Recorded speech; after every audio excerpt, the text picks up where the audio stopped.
Morning class. कल क्या पढ़ रहे थे हम? ठीक है, एक तो हमने प्रिविटी ऑफ कॉन्ट्रैक्ट वाले वो एक्सेप्शंस कंप्लीट किए थे, राइट? और दूसरा हम लोगों ने एक नया टॉपिक स्टार्ट किया था, agreement without considerations are void, right? लेकिन उसके एक्सेप्शंस भी होते हैं कुछ, याद है? कुछ एक्सेप्शंस भी हैं उसके। अब एक्सेप्शंस का क्या मतलब होता है? वहां पे अग्रीमेंट विदाउट कंसिडरेशन है, लेकिन वो वैलिड है ना, वैलिड होते हैं वो। ठीक है, अच्छा, प्रिविटी ऑफ कॉन्ट्रैक्ट के एक्सेप्शंस बताओगे क्या?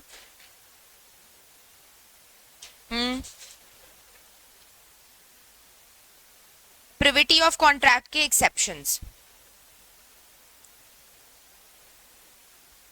वैसे क्या मतलब होता है प्रिविटी ऑफ कॉन्ट्रैक्ट का? स्ट्रेंजर्स यू नहीं कर सकते हैं, लेकिन एक्सेप्शनल केसेस का क्या मीनिंग है? स्ट्रेंजर्स यू कर सकता है, ठीक है। अच्छा, क्या क्या एक्सेप्शनल केसेस है जहां पे स्ट्रेंजर्स यू कर सकते हैं? ट्रस्ट, मैरिज सेटलमेंट, ओके, ठीक है, ओके, एंड एग्जी क्या? कोविनेंट्स, हाँ ठीक है, एंड ओके, बस, ठीक है, फाइन। तो इन सारे केसेस के अंदर स्ट्रेंजर्स यू कर सकता है क्या? कर सकता है, ठीक है। और जनरल रूल के हिसाब से नहीं कर सकता, ठीक है। फिर हम लोगों ने नेक्स्ट टॉपिक स्टार्ट किया था, अग्रीमेंट्स विदाउट कंसिडरेशन। क्या होती हैं वैसे ये अग्रीमेंट्स? वॉइड है या वैलिड है? वॉइड होती हैं, ठीक है। और यदि हम इसके एक्सेप्शंस की बात करें तो उसमें क्या होगा? वो वैलिड हो जाएगा, ठीक है। पहला एक्सेप्शन हमने इसका क्या पढ़ा था?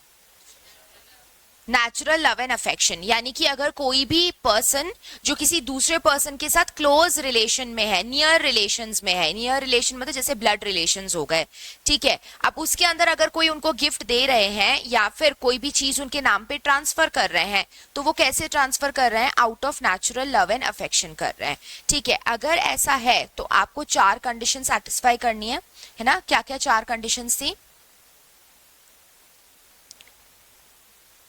ठीक है, सेकेंड, नियर रिलेशन होना चाहिए, ओके, एंड रजिस्टर्ड, ठीक है। ऐसे करके ये 4 कंडीशंस हैं।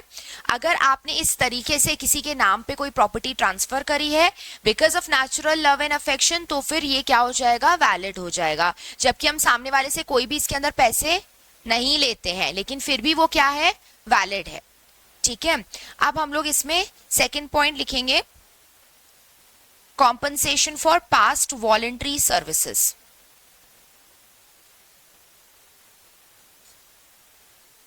हेडिंग डालो इसमें सेकंड पॉइंट का,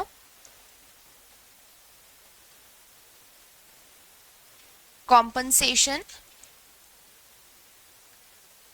for past voluntary services।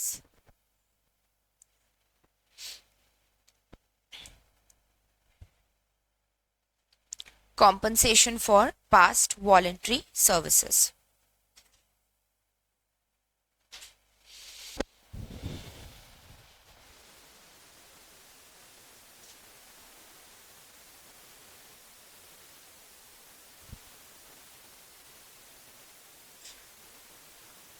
इसका एक्सप्लेनेशन लिखेंगे,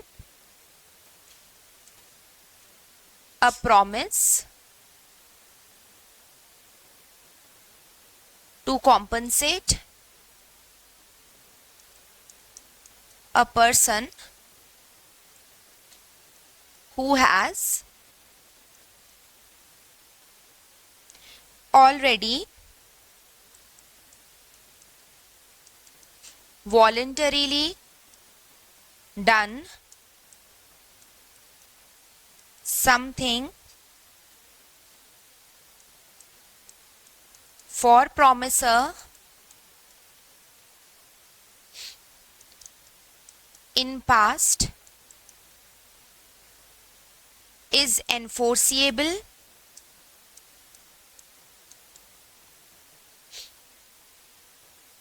वापस वही, सब्जेक्ट टू फॉलोइंग कंडीशंस। इसके अंदर भी हमें कुछ कंडीशंस कंप्लाई करनी है, तब जाके ये क्या बन जाएगा, बाइंडिंग बन जाएगा। अब कंडीशंस जो हैं वो 4 कंडीशंस पढ़ेंगे हम इसमें।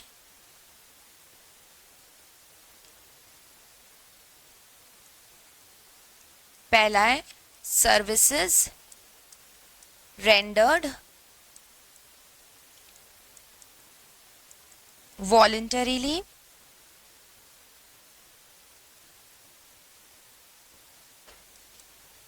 must be rendered for promisor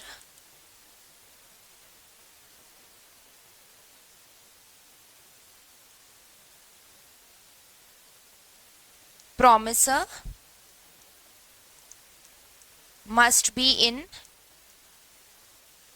existence at time when services rendered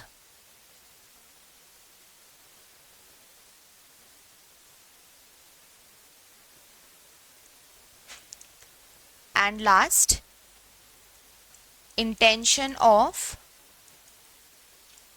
promisor to compensate promisee।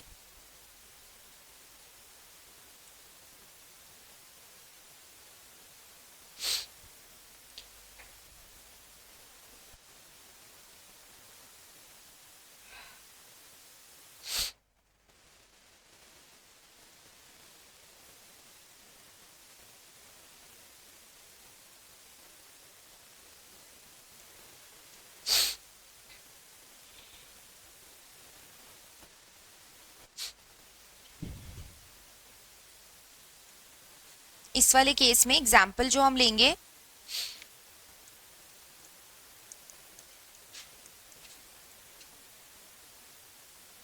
याद है हम लोगों ने पास्ट कंसिडरेशन वाला टॉपिक किया था जिसमें हमने ओल्ड लेडी वाला एग्जाम्पल देखा था, याद है वो वाला एग्जाम्पल ना, कि ओल्ड लेडी थी, वो बीमार होकर हॉस्पिटल एडमिट हो गई थी, फिर उसकी मेड ने अपनी मर्जी से उसको सर्विसेज रेंडर करी थी, मतलब उसका ध्यान रखा था, खाना खिलाना, दवाई देना। बाद में जब वो ठीक होकर के आ गई तो उसने कहा था कि मैं तुझे इतने पैसे पे करूंगा ना, तो वो पास्ट कंसिडरेशन वाला एग्जाम्पल जो था, एग्जैक्टली सेम एग्जाम्पल यहाँ पे भी रहेगा।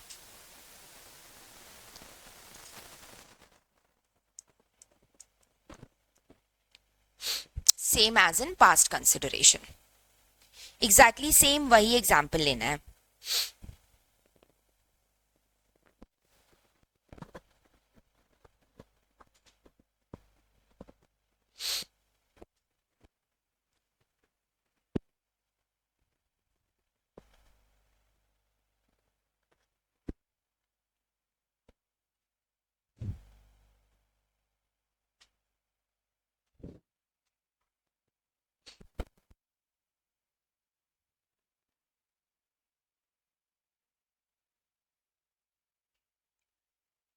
ठीक है, वो एग्जाम्पल याद आ रहा है सब लोगों को, प्रॉमिस ओल्ड लेडी वाला याद आ रहा है सबको? अच्छा, ओल्ड लेडी वाले उस एग्जाम्पल के अंदर मुझे ये बताओ प्रॉमिसर कौन था और प्रॉमिसी कौन था?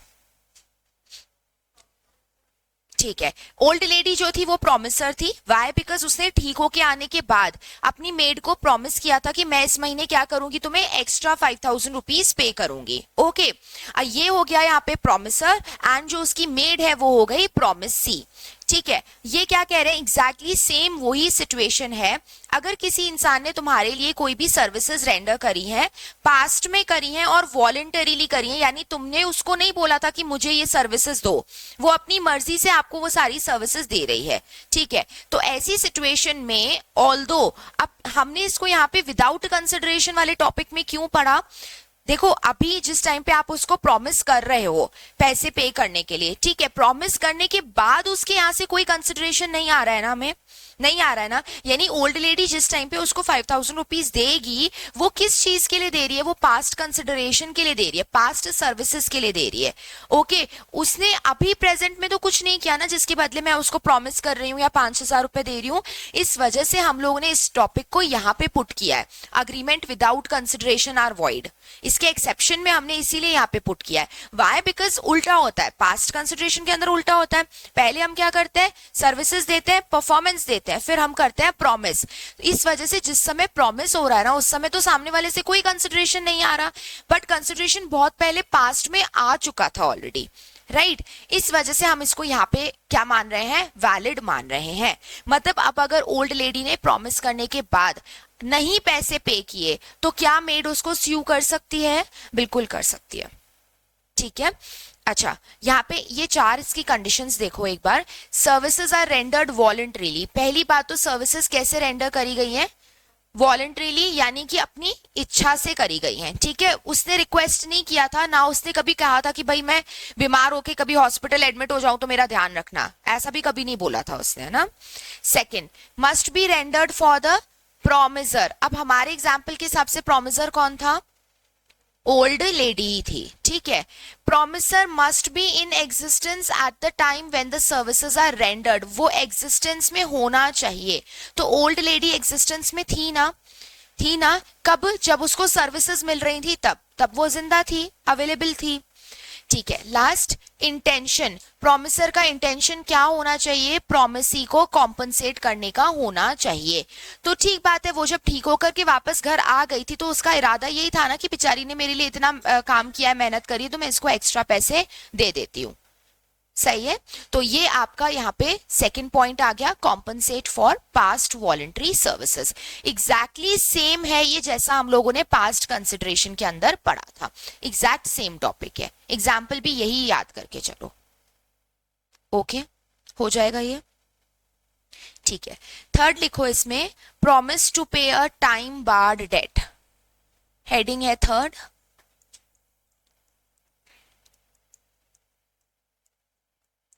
Promise to pay a time barred debt, ये B double A sorry BARRED है, बार्ड, टाइम बार्ड डेट है ये,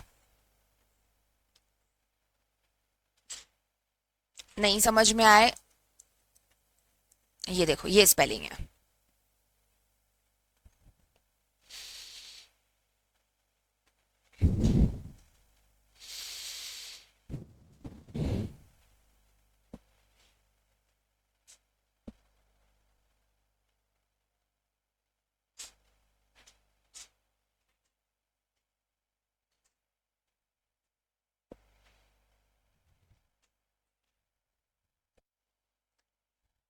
ठीक है।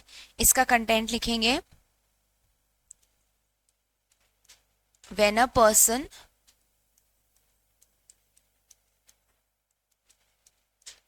promises to pay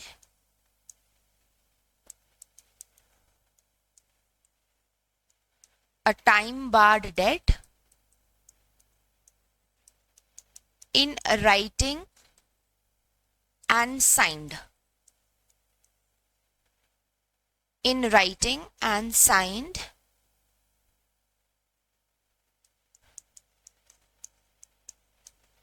it is valid even without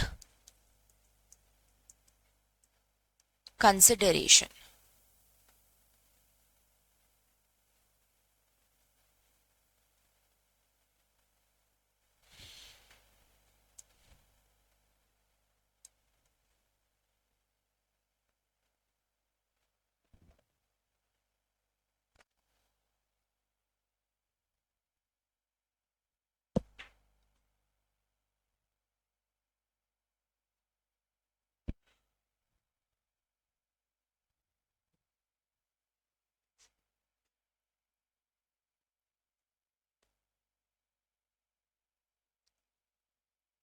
done, noted. अब समझो ये टाइम बार्ड डेट का मतलब क्या होता है। देखो हमारे पास है ना इंडिया के अंदर एक लॉ है जिसका नाम है लिमिटेशन एक्ट। क्या नाम है लॉ का? लिमिटेशन एक्ट नाम है, ठीक है। अब इस लिमिटेशन एक्ट के अंदर है ना हमें टाइम पीरियड दे रखा है कि आप कितने ड्यूरेशन के अंदर कोई भी केस फाइल कर सकते हो, ठीक है। अब देखो कोई भी घटना कभी भी होती है तो उसके बाद एक सर्टेन टाइम पीरियड है आप जिसमें केस फाइल करोगे, है ना। अब फॉर एग्जाम्पल अभी घर में अगर चोरी हो गई, ठीक है, तुम चोरी होने के बाद 1 साल बाद जाकर के एफआईआर लॉन्च करा रहे हो, ये वैलिड लग रहा है क्या? पुलिस वाले केस लेंगे क्या तुम्हारा? नहीं लेंगे। वो कहेंगे तुम्हें अब याद आ रहा है कि घर में से क्या क्या सामान चोरी हुआ है, अब पता लग रहा है कितने अमाउंट का नुकसान हुआ है। हाँ, 1 साल तो बहुत लंबा टाइम हो गया ना। इस वाले ड्यूरेशन के बीच में तो चोर पता नहीं कहां भाग के निकल गया होगा, तुम्हारी प्रॉपर्टी रिकवर नहीं हो सकती। अब ऐसी सिचुएशन में दूसरा सबूत वगैरह सारे मिटा दिए गए होंगे, हम कैसे उसको पकड़ के लाएंगे ना। इसीलिए कोई भी अगर घटना होती है तो उसके बाद there is a certain time period जिसके अंदर आप केस फाइल कर सकते हो। ओके, तो लिमिटेशन एक्ट हमें क्या बताता है? हमें टाइम पीरियड बताता है, time period of filing suite, कि हमें कितने दिन में क्या करना है, स्यूट फाइल करना है किसी के भी ऊपर। ओके, अब यही टाइम पीरियड अगर मैं कहूं ना तो जो डेट के मैटर्स होते हैं उसमें कितना होता है, 3 इयर्स होता है, ठीक है। डेट का मैटर मतलब किसी ने अगर तुमसे पैसे लिए हैं और वो रीपेमेंट नहीं कर रहा है तुम्हें, ओके, तुम्हारे मतलब किसी भी मैनर में हो, चाहे फ्रॉड कर लिया हो उसने या तुमने लोन दिया था, उधार पे पैसे दिए थे, नहीं दे रहा है, तो उसके ऊपर केस कितने सालों में फाइल करना है तुम्हें? 3 साल में केस फाइल करना है, ठीक है। अब अगर आप 3 साल के बाद जाओगे केस फाइल करने तो कोर्ट आपका केस एक्सेप्ट नहीं करेगा, ऐसा। ओके, अब ये आपका अगर 3 इयर्स का ड्यूरेशन निकल गया, एक्सीड हो गया, तो वो डेट क्या बन जाएगा? टाइम बार्ड डेट बन जाएगा, ठीक है। आया समझ? अगर ये 3 इयर्स एक्सीड हो गए, एक्सीडिंग 3 इयर्स हो गया तो हमारा डेट क्या बन जाएगा? टाइम बार्ड डेट हो गया। देखो ये बार्ड वर्ड जो है ना इसका मतलब होता है रिस्ट्रिक्शन। हम लोग एक ये वर्ड यूज करते हैं बार, ओके, वो चौको बार वाला नहीं, ये लॉ वाला बार है, इसका मतलब है रिस्ट्रिक्ट करना, ठीक है। तो बार्ड का मतलब क्या हो गया? ऐसा डेट जो कि बार्ड हो चुका है, वाई? बिकॉज उसका टाइम निकल गया, स्यूट फाइल करने का टाइम उसका निकल चुका है। ओके, तो अभी ऐसी सिचुएशन में ये जो तुम्हारा टाइम बार्ड डेट है, मानो इस डेट को पे करने के लिए सामने वाली पार्टी अग्री हो गई, 3 साल निकलने के बाद वो अग्री हो गया और लिखित में मुझे दे रहा है कि चलो मैं अब आपका लोन रीपे कर दूंगा, ओके, तो वो क्या हो जाएगा? प्रॉमिस उसका बाइंडिंग बन जाएगा, वो एनफोर्सेबल बन जाएगा, ठीक है। अब हम उसको यहाँ पे टॉपिक में क्यों पढ़ रहे हैं? बिकॉज अगर वो मुझे 3 साल के बाद प्रॉमिस लिख के दे रहा है, उस पर्टिकुलर पॉइंट ऑफ टाइम पे मुझे उससे कोई भी कंसिडरेशन नहीं मिल रहा है, ठीक है। मतलब मैं किसी को अगर प्रॉमिस कर रही हूँ आफ्टर 3 इयर्स तो मुझे सामने वाले से कोई भी कंसिडरेशन तब नहीं मिल रहा है। लेकिन ये मत भूलो कि कंसिडरेशन तुम्हें पास्ट में मिल चुका था ऑलरेडी। क्या मिल चुका था? लोन का अमाउंट जो था। एग्जाम्पल से समझो, पहले बताओ ये चीज समझ आ गई पूरी? ठीक है, इसको साइड में रखते हैं। फॉर एग्जाम्पल ए है, बी है, ए ने बी को एक लोन ग्रांट किया था। लोन कब दिया था? 2018 में दिया था, ठीक है। इस लोन को रीपे कब करना चाहिए था? 2 साल बाद, यानी 2020 में रीपे करना चाहिए था, ठीक है। लेकिन अभी बी ने क्या करा? 2020 के अंदर इसने कर दिया डिफॉल्ट। डिफॉल्ट का मतलब मना कर दिया, पेमेंट कर नहीं रहा है वो, ओके। अब इसने 2020 में डिफॉल्ट कर दिया, तो मुझे ये बताओ कि ए कब तक स्यूट फाइल कर सकता है? Can file suit up to 2023, सही है। 3 इयर्स के अंदर अंदर केस फाइल करना है ना, तो 2020 से काउंट करो 3 साल, 2023 तक इसको क्या करना है? केस फाइल करना है, फाइन। अच्छा, अभी मानो ए ने स्यूट फाइल नहीं किया, ओके, इसने क्या किया? स्यूट फाइल नहीं किया, डिड नॉट फाइल स्यूट। लेकिन आफ्टर 2023 बी दोबारा ए को मिल गया और ए ने कहा कि यार इतना बड़ा अमाउंट का लोन था, सपोज करो ये 1 CR का लोन है, ओके 1 करोड़ का लोन है यार, कुछ अमाउंट तो इसमें से ट्राई करो ना मुझे पे करने का, मैं इतना बड़ा लॉस कैसे उठाऊंगी, तुझे जब पैसों की जरूरत थी तब मैंने दिए थे ना पैसे। ओके तो ऐसी सिचुएशन में ये कहता है बी कि चलो ठीक है, मैं 1 करोड़ तो नहीं पे कर सकता हूं, इस अमाउंट को प्लीज सेटल करते हैं 60 लाख रुपए पे। फाइन। तो अभी वो अमाउंट इसका गायब हो गया, क्योंकि पता है ऐसी सिचुएशन में है ना, जो लेंडर है ना वो यूं सोचता है जितना पैसा आ जाए उतना बढ़िया है, क्योंकि पूरा का पूरा बैड डेट बन जाए हमारा, उससे अच्छा तो कुछ अमाउंट तो आ रहा है ना, तो इसको हम सेटलमेंट ऑफ लोन बोलते हैं ना, ऐसे बैंक्स भी करती हैं। अब बी ने क्या करा, अब भी एक प्रॉमिस करा इसने, बी ने एक रिटर्न प्रॉमिस किया। अच्छा ईयर लिखते हैं, कौन से ईयर में रिटर्न प्रॉमिस किया है इसने, 2024 में किया। ठीक है, तो जाहिर सी बात है 2024 में तो अब ये डेट क्या बन चुका है, टाइम बार्ड बन चुका है। ठीक है, अब 2024 में ये रिटर्न प्रॉमिस कर रहा है कितना अमाउंट पे करने का, 60 लाख रुपए पे करने का प्रॉमिस कर रहा है। ठीक है, अब देखो 2024 में ये प्रॉमिसर हो गया ना, अब ये now he is a promiser. Promiser ने जो भी प्रॉमिसी को ये अमाउंट प्रॉमिस किया है, इसके बदले क्या ए से इसको अभी कुछ मिलेगा क्या 2024 में, कुछ नहीं मिलेगा, राइट अच्छा एक एक दो साल पहले भी कुछ नहीं मिला था, बहुत पहले 2018 में इसने अपना कंसिडरेशन ऑलरेडी दे दिया था।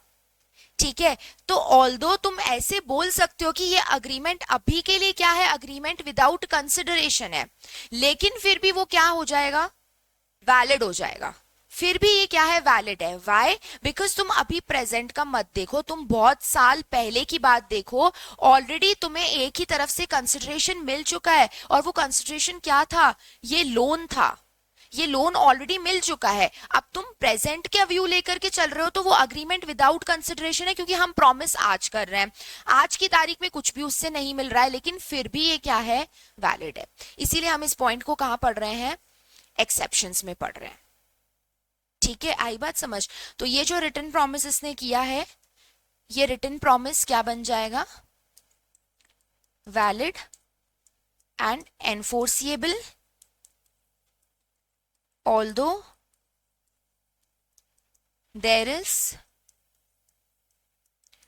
No consideration from A in 2024।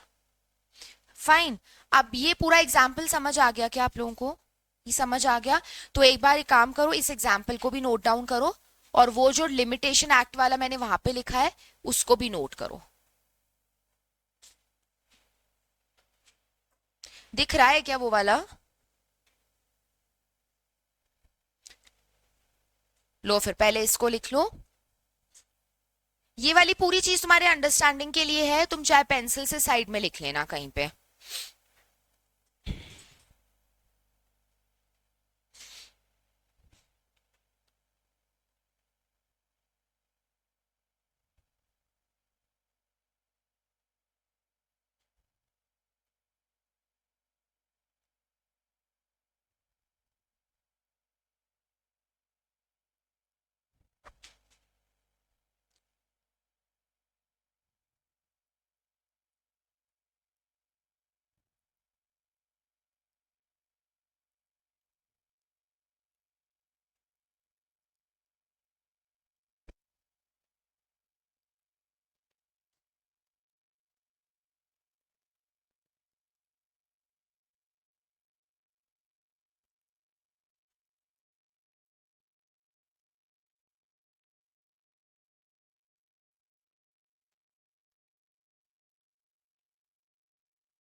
हो गया, ये वाला पूरा नोट हो गया।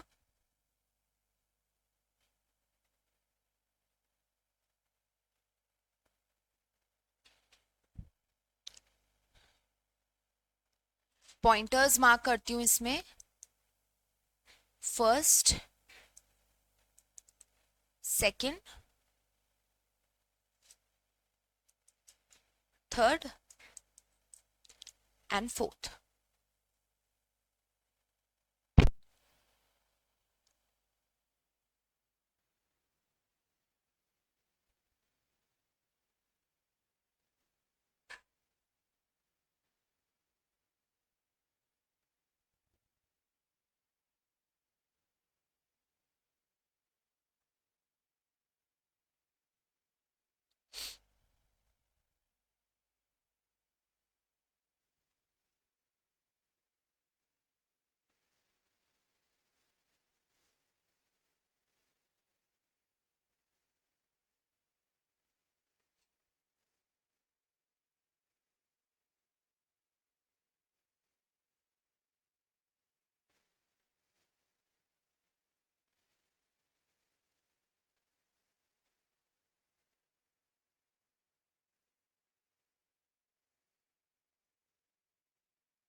डन है, नोटिंग हो गया सबका।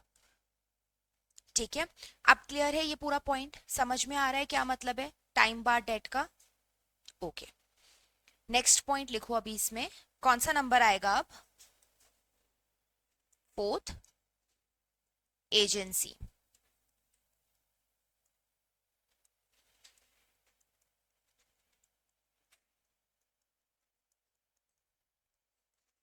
No consideration is required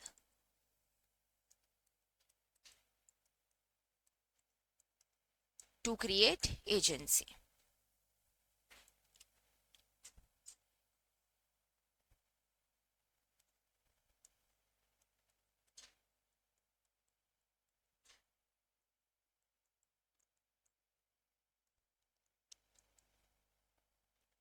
completed gifts,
no consideration is required for transferring the goods on bailment to another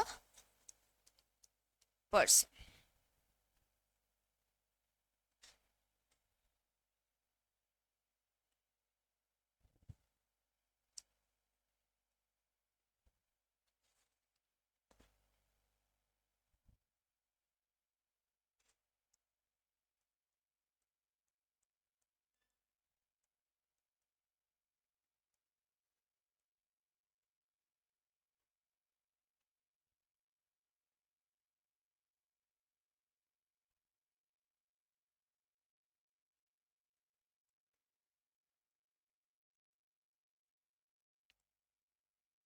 If a promisee undertakes the liability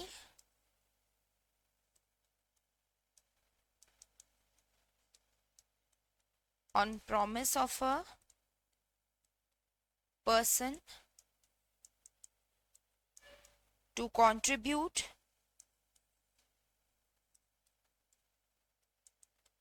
to charity,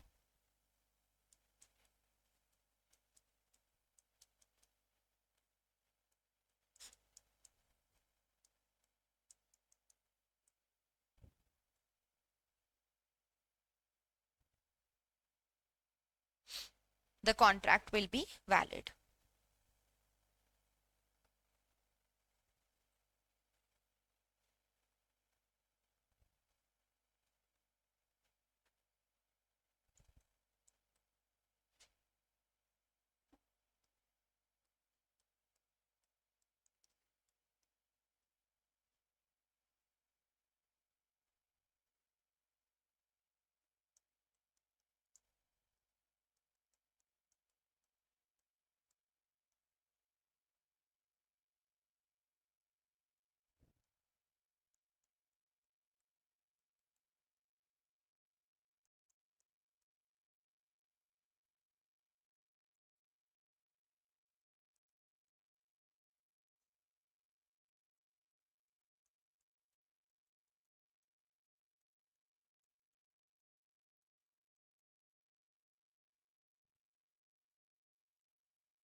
On his promise, he incurred the cost for renovation.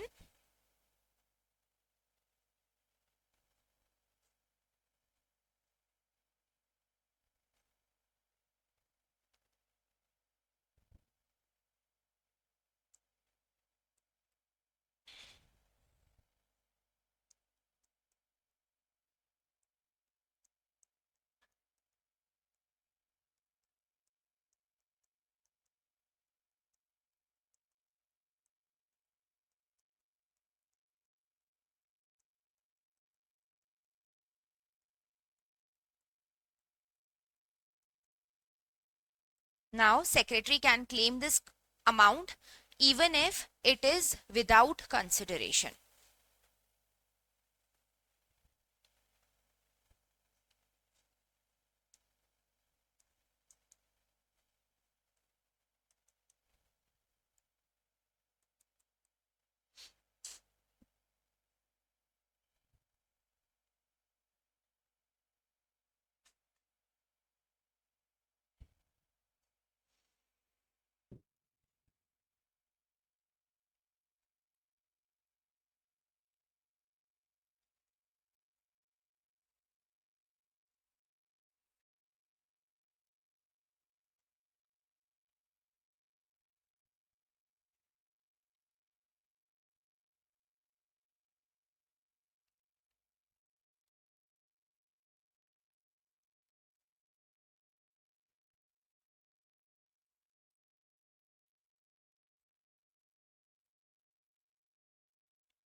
Okay, done है, ये लिख लिए सारे points. ठीक है, देखो अब इसके अंदर है ना, हम लोगों ने 4 पॉइंट्स अभी कवर किए हैं। सबसे पहला इसमें आता है एजेंसी का। देखो एजेंसी हम लोग आगे यूनिट नंबर 9 आएगा उसके अंदर हम पढ़ेंगे, ठीक है, डिटेल में, तो तब तुम लोगों को समझ में आ जाएगा कि एजेंसी क्या होता है। वैसे एजेंट बनने के लिए हमें कोई भी पैसे कंपनी को नहीं देने पड़ते हैं, ठीक है, एजेंट बनने के लिए कोई भी पैसे नहीं देने। तो अभी तक तुम बस इतना ही समझो कि एजेंसी को क्रिएट करने के लिए कोई भी हमें ऐसा कंसिडरेशन नहीं पे करना है। बाकी एजेंसी होता क्या है उसके लिए पेंसिल से साइड में लिख लो, हम लोग इसको रेफर करेंगे यूनिट 9 के अंदर। यूनिट 9 है उसमें हम लोग इस चीज को रेफर करेंगे, ठीक है। फिफ्थ पॉइंट कह रहा है इसमें गिफ्ट्स के बारे में, कि आप अगर किसी को भी गिफ्ट्स देते हो तो ऑल्दो उसमें कोई कंसिडरेशन नहीं होता है, फिर भी वो गिफ्ट वैलिड होती है ना, राइट। ऐसे बोल के वापस थोड़ी ले लेते हैं हम लोग गिफ्ट को कि तूने मुझे क्या पे किया था इसके बदले, लाओ अब मुझे वापस दे दो गिफ्ट, ऐसा थोड़ी बोलते हैं, नहीं ना। तो इसीलिए हम उसको वापस नहीं ले सकते। क्यों नहीं ले सकते? क्योंकि एक बार दे दिया तो फिर वो उसी के नाम पे वैलिड हो जाएगा। ओके, देन बेलमेंट, बेलमेंट को भी हम लोग रेफर करेंगे यूनिट नंबर 8 के अंदर, इस पे भी लिख लो। बेलमेंट में भी हमें कंसिडरेशन देने की जरूरत नहीं होती है, फिर भी ये वाला कॉन्ट्रैक्ट जो है वो वैलिड होता है। तो इसमें ये चीज लिख लो, रेफर यूनिट 8। क्या होता है बेलमेंट वो हम डिटेल में वहां पे पढ़ेंगे। देन चैरिटी, अब ये समझो ये क्या है इसके अंदर। देखो यहाँ पे ए एग्जाम्पल से समझेंगे, ए जो है वो एक कमिटी का सेक्रेटरी है। कमिटीज मतलब ये जो चैरिटी वगैरह एनजीओज वगैरह होते हैं ना, उनकी बात हो रही है यहाँ पे ना, या ट्रस्ट हो गया, क्लब वगैरह होते हैं, उनकी बात हो रही है। तो ए ने सेक्रेटरी को प्रॉमिस किया कि मैं आपको 1 लाख रुपए पे करूंगा मंदिर के रेनोवेशन के लिए, ठीक है। रेनोवेशन मतलब उसमें हम इम्प्रूवमेंट्स वगैरह कराते हैं ना, उसको दोबारा से ठीक करा के वो सब, तो वो तो रेनोवेशन के लिए मैं 1 लाख रुपए आपको पे करूंगा। ठीक है, अब सेक्रेटरी ने इसके ऊपर विश्वास करते हुए क्या किया, उस मंदिर का रेनोवेशन करवाना स्टार्ट कर दिया, और स्टार्ट कर दिया तो जो भी कॉस्ट वगैरह इनकर करनी थी, थोड़ा बहुत पैसा उसने खर्च करना स्टार्ट कर दिया। अब यहाँ पे अगर ए इस बात से मुकर जाए कि नहीं मैं तो पेमेंट नहीं करूंगा, तो क्या ये सेक्रेटरी इसको स्यू कर सकता है क्या? बिल्कुल कर सकता है, ये पैसे इससे क्लेम कर सकता है, इवन इफ सेक्रेटरी की तरफ से ए को तो कोई कॉम्पनसेशन नहीं मिल रहा है, नहीं मिल रहा है, राइट? अभी ऐसा तो है नहीं कि मैं तुम्हें 1 लाख रुपए दे रहा हूं, बदले में तुम मुझे क्या दे रहे हो, ऐसा तो कुछ नहीं है यहाँ पे। ओके, कंसिडरेशन वाली चीज नहीं है, स्टिल क्या है, ये जो अमाउंट्स है ये पूरे क्या है, एनफोर्सिएबल है, ऐसे प्रोमिसेस क्या है, एनफोर्सिएबल है। ठीक है, अच्छा अब इसके अंदर भी ध्यान रखना, यहाँ पे लाइबिलिटी इनकर करने के लिए हमने चैरिटी वालों को प्रॉमिस किया है, ये लैंग्वेज ध्यान से पढ़ो। प्रोमिसी कौन है, प्रोमिसी इस वाले एग्जाम्पल के अंदर, प्रोमिसी सेक्रेटरी है ना यहाँ पे, प्रोमिसी तो सेक्रेटरी होगा।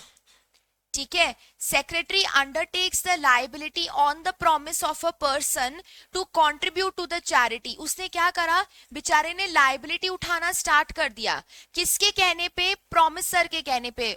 पर्सन कौन हुआ यहाँ पे जो कंट्रीब्यूट करने का प्रॉमिस कर रहा है, मिस्टर ए है ये तो मिस्टर ए है, यानी एक तरीके से हम प्रॉमिसर की बात कर रहे हैं ऊपर वाले इसमें, कि प्रॉमिसर ने मुझे प्रॉमिस किया कि मैं इतना खर्चा तुम्हारे इसके मंदिर के लिए उठाऊंगा, चैरिटी के पर्पज से उसने लाइबिलिटी इनकर कर दी है, किसने, प्रॉमिसी ने। अब ऐसी सिचुएशन में ये कॉन्ट्रैक्ट क्या है, वैलिड है, विच सिंपली मीन्स कि अब ये सेक्रेटरी क्या कर सकता है, पैसे क्लेम कर सकता है, किससे, किससे, प्रॉमिसर से, ए से। ठीक है, तो यहाँ पे ए हमारे लिए क्या है, प्रॉमिसर है, and secretary of the committee is promisee. Promisee ने लाइबिलिटी उठाना स्टार्ट कर दिया प्रॉमिसर के कहने पे, तो ऐसे में उसको वो लाइबिलिटी पे भी करनी पड़ेगी। फाइन, अब ये हमारे कितने पॉइंट्स हो गए टोटल, 7 पॉइंट्स हो गए। 7 पॉइंट्स में हमने क्या पढ़ा कि agreement without consideration is valid या वॉइड। इन 7 पॉइंट्स के अंदर तो वैलिड है, लेकिन जनरल रूल के हिसाब से वो क्या है, वॉइड है। फाइन, विद दिस हमारा ये वाला चैप्टर खत्म हो गया, जो सेकंड यूनिट है वो कंप्लीट हो गया। फाइन, अब एक बार फटाफट से इसका माइंड मैप बना लें क्या, वो बना लेते हैं ना, छोटा सा ही बनेगा, ज्यादा टॉपिक थे भी नहीं इस चैप्टर के अंदर।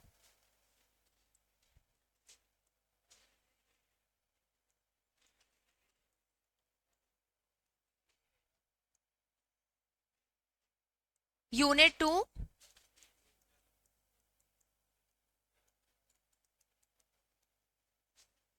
कंसिडरेशन।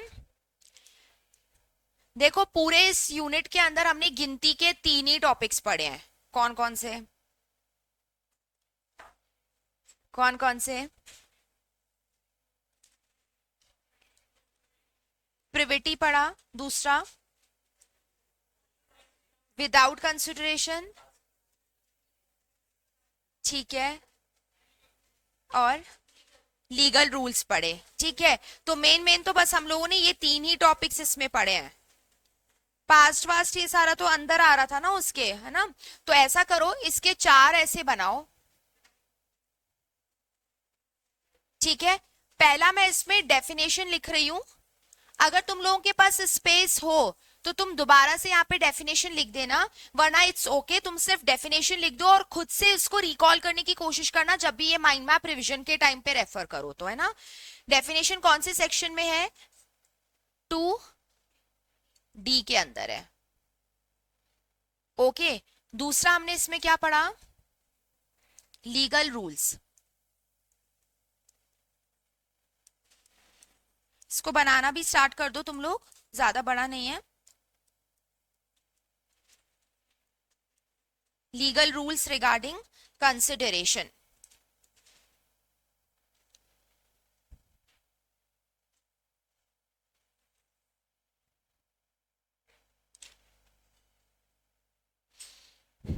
ठीक है, रूल्स याद हैं क्या, इसके अंदर हमने क्या रूल्स लिखे थे।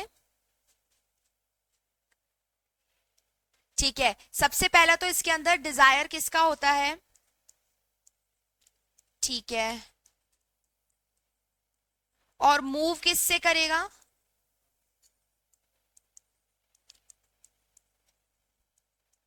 मूव फ्रॉम प्रोमिसी या एनी अदर पर्सन। ठीक है, नेक्स्ट एक हमने देखा था एग्जीक्यूटेड होता है और एक होता है एग्जीक्यूटरी। ठीक है, मैं शॉर्ट में लिख रही हूं। दूसरा पास्ट प्रेजेंट फ्यूचर और रियल होना चाहिए, इल्यूजरी नहीं होना चाहिए।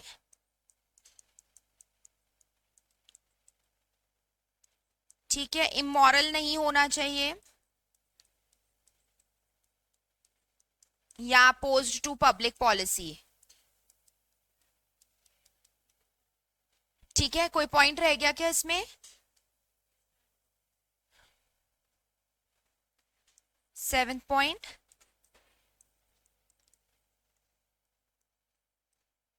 लीगली बाउंड टू परफॉर्म, और एक और रह रहा है। ठीक है, नीड नॉट बी एडिक्वेट। सबकी हेडिंग्स हेडिंग्स पुट कर दो बस इसके अंदर, तुम्हारा रिवीजन हो जाएगा जब भी कभी टेस्ट के लिए एग्जाम के लिए पढ़ोगे तो।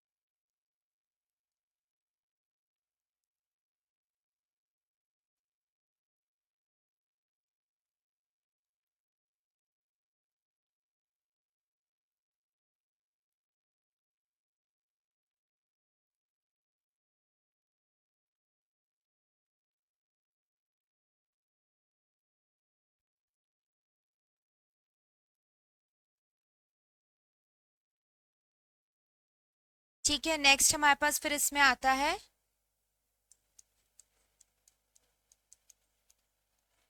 Doctrine of privity of contract. अब इस डॉक्ट्राइन के अंदर हमने इसके क्या पढ़े? एक्सेप्शंस पढ़े। अब वो एक्सेप्शंस क्या क्या थे बताओगे मुझे प्रिविटी ऑफ कॉन्ट्रैक्ट के? पहला ट्रस्ट, उसके बाद ठीक है, और marriage arrangements, then assignment, then acknowledgement या एस्टॉपल, उसके बाद okay, covenants with land, and last agent वाला। ठीक है,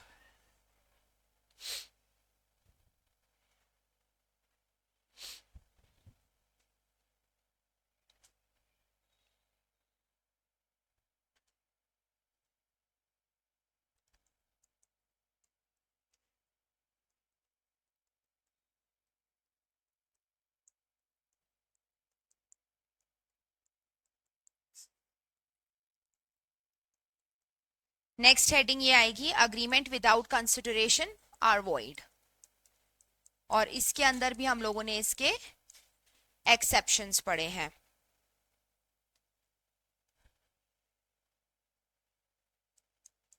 क्या एक्सेप्शंस थे इसके? पहला out of natural love and affection, दूसरा कॉम्पनसेट फॉर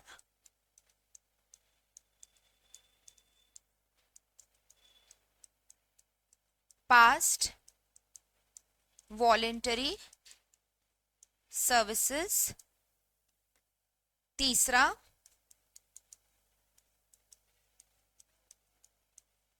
हाँ agreement without consideration void,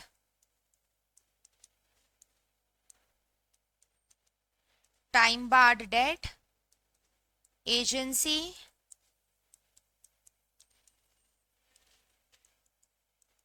completed gifts, bailment और लास्ट है चैरिटी डैश करके लाइबिलिटी।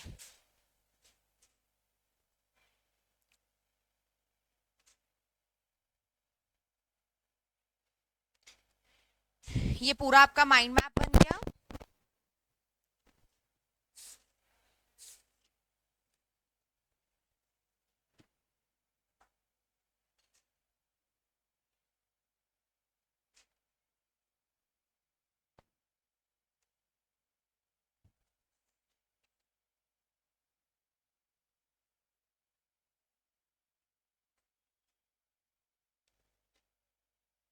अच्छा मॉड्यूल सब लोगों के पास हैं क्या?